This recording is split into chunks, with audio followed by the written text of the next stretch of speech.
បញ្ចប់បេសកកម្មដើរថ្មើរជើងកុយអេណាមិនខ្វល់រឿងថែសម្រស់មានគម្រោងបន្តបេសកកម្មថ្មី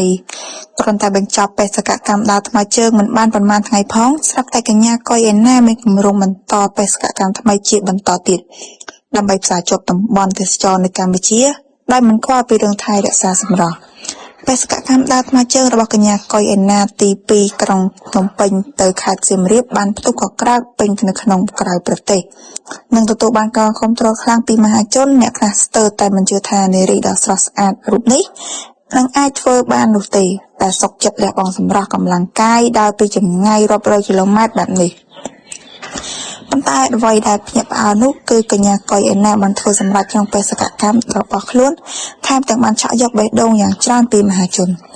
ជាមួយនឹងភាពជោគជ័យរបស់ខ្លួននេះកញ្ញាកុយអេណាក៏មានគម្រោងបង្កើតបេសកកម្មថ្មីមួយទៀតដើម្បីផ្សារភ្ជាប់តំបន់ទេសចរនៅក្នុងប្រទេសកម្ពុជា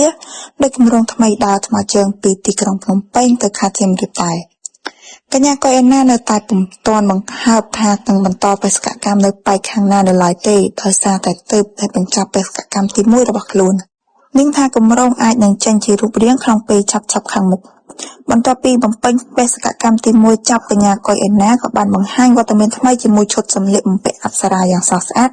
នៅទីក្រុងអង្គរតាមរយៈវីដេអូនិងរូបភាពរបស់នាងគឺបានទាក់ទាញភ្ញៀវទេសចរជាតិនិងអន្តរជាតិជាច្រើនប្រឡេកមកមើលកម្រោះរបស់កញ្ញាកុយអេណាវិញគឺមានការប្រែប្រួលច្រើនមិនស្រស់ស្អាតដូចកាលពីមុនទេ